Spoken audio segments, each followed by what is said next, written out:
Na sua opinião, qual que é o peso de um tratamento farmacológico? Vamos pegar uma pessoa que tem a depressão. Qual é o peso de um tratamento farmacológico e o peso do tratamento de estilo de vida? Essa é uma ótima pergunta. Eu diria que isso tem que ser individualizado, e esse é um outro problema das diretrizes de tratamento. Elas não trazem uma grande forma de individualização, é muito empírico, é muito na base, né? Então, as diretrizes de tratamento, elas são baseadas, né, na eficácia média da intervenção na população. Mas o que vale para a média da população pode não valer para aquele indivíduo, né? Então é evidente, você pega um indivíduo que está sedentário, se alimenta mal, hoje a gente tem todo esse conhecimento do impacto disso no intestino, no cérebro, e como isso pode começar a levar à depressão. Poxa, esse indivíduo é um indivíduo que a gente deveria, antes até, né, de pensar, isso depende também da gravidade do quadro, mas se for uma depressão leve, antes de pensar, sabe, um tratamento farmacológico, de você instituir mudança de estilo de vida e educar o paciente sobre isso, porque muitas vezes os pacientes, o que eu percebo é que o público leigo, os pacientes, eles subestimam a importância disso para o cérebro. Né? De novo, né? Acho que tem uma questão de conveniência também. Quando a gente fala, as pessoas estão buscando atalho e soluções fáceis, também às vezes por uma restrição de recursos, tanto de tempo como financeiro. Melhorar estilo de vida, muitas pessoas veem como caro, né? Sim. Comer orgânico, comer bem, né?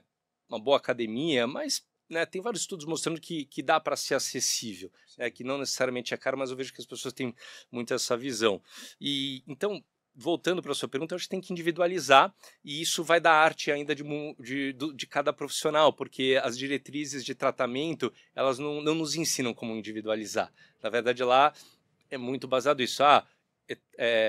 Passo A, faz isso, não respondeu, vai para o passo B, e tudo baseado na média da população, sem grandes individualizações terapêuticas. Tá. É interessante.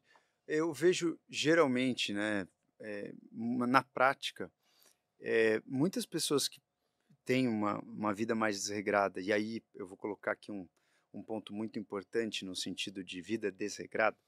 Eu não digo nem de exercício físico, porque às vezes a gente fica um tempo sem fazer exercício físico, dá um baque, mas você ainda consegue ter um certo equilíbrio mental. Mas uma coisa que eu percebo que tende as pessoas para um desequilíbrio muito rápido é você modificar o ciclo circadiano, né, o ciclo, né, cronobiológico. Então, aquelas pessoas que acordam às 11 da manhã, né, começam o dia às 11 da manhã, acordando, abrindo os olhos às 11 da manhã, vão dormir 4 da manhã, são jogadores de pôquer ou trabalhadores noturnos.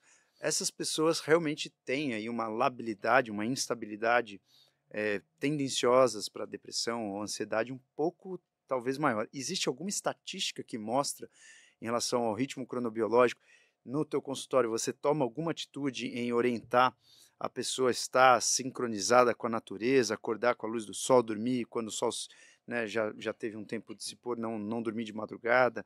Existe alguma tendência nesse sentido?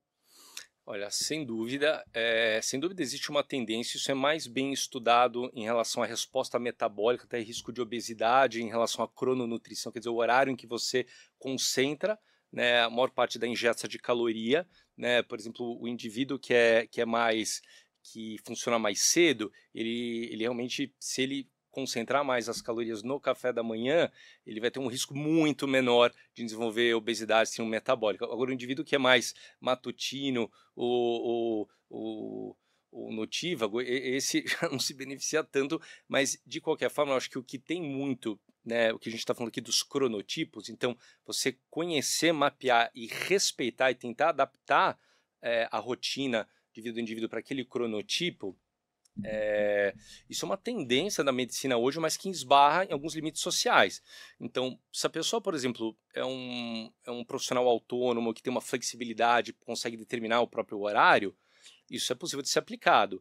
Mas se o indivíduo escolher uma carreira mais tradicional, é um assalariado e que é cobrada a presença, ele entrar, sair determinadas horas, isso já fica um pouco mais desafiador, né? E aí também começam, né? Aí é um cronotipo, um distúrbio do sono. Será que essa pessoa tem uma insônia ou na verdade, né? Ele foi um distúrbio de ciclo circadiano, ele foi, né, biologicamente, o corpo dele foi feito para, né, dormir mais tarde, acordar mais tarde. Quando possível, acho fundamental isso, você adaptar a vida do indivíduo ao cronotipo dele, e é uma área que eu acho que os estudos vão expandir muito, ainda não tem tantos estudos, mas, de novo, eu acho que para alguns pacientes, algumas pessoas se esbarram em alguns limites de vida real, horário da escola, Sim. né, horário do trabalho. Se tivesse um método diagnóstico, ia resolver bem, assim, no sentido, sei lá, a dona Leide faz um teste, precisa dormir 10 horas. A gente exige um pouco menos dela, ia estar um pouco mais feliz. Está triste hoje, dona Leide? Tem questionários, né? Isso é relativamente simples até de avaliar, eu acho, do prazo. Sim, sim, Mas é sim. uma minoria dos médicos ou profissionais de saúde que avalia isso, que presta atenção nisso. Sim, sim, eu vejo pouquíssimos e eu vejo muitos, assim, pacientes na prática. Eu vejo muito isso é muito comum, por exemplo, se você faz uma viagem, por exemplo, para um lugar com natureza e que por um acaso, né, no hotel não tem janela ou a janela é vazada e você acorda com a luz do sol, eu percebo o relato de muitas pessoas, a melhora, né, em relação ao humor, a melhora em relação à ansiedade. Então, para mim existe ainda uma magia muito grande aí na natureza em relação à sintonia com o funcionamento cerebral, que poucas pessoas valorizam. Então, é só a gente comparar, né, fases que as pessoas, adolescente, adulto, jovem, que as pessoas saem mais e acordam muito mais tarde, dá aquela deprê, né, quando você troca o seu dia pela noite. E eu percebo que pouca gente fala nisso quando a gente pensa em equilíbrio Verdade. cerebral, né? Pouca gente fala nesse tópico. Qual é o momento que você acorda, qual é o momento que você, né, dorme e olha para o sono como uma maneira até terapêutica.